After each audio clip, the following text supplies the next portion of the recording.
welcome to Sweet Design. My name is Harry, I'm not with Cameron. I'm here to review the Apple aluminium keyboard.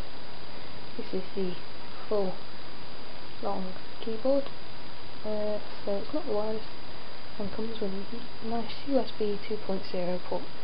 You can tell this is the end of the keyboard that Apple made because it comes with this nice integrated metal slot. Sides, you've got one USB 2.0 and another USB 2.0 port.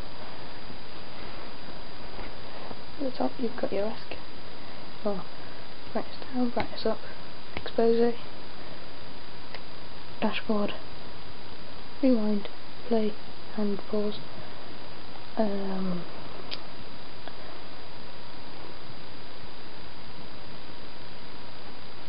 forward, I can't remember what the button is for now. Mute, audio down, audio up, and obviously the eject button.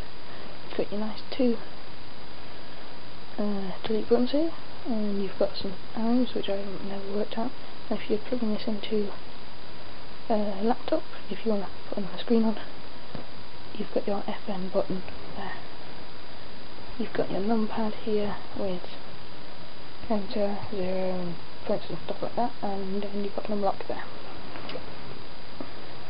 Got your nice caps lock here, which should light up green. That light here should light up green when you plug it in. You've got Command, Alt, or Option, Control, Shift,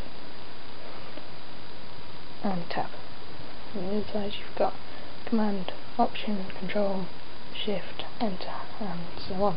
It's got your usual QWERTY keyboard, and it's really nice and streamlined, as it's made by Apple. As you can see on the back here, you've got your nice Apple logo, and there isn't really much to say about this anymore.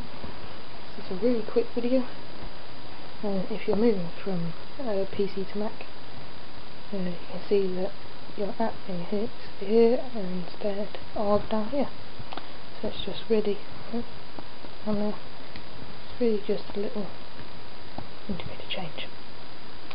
That's really it for this keyboard, but I would recommend this to anyone. I give it a 5 out of 5 because it's really nice and streamlined. It doesn't always lose connectivity like the Apple wireless keyboards.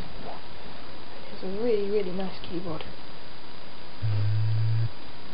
So, anyway, thanks for watching. Don't forget to comment, rate and subscribe.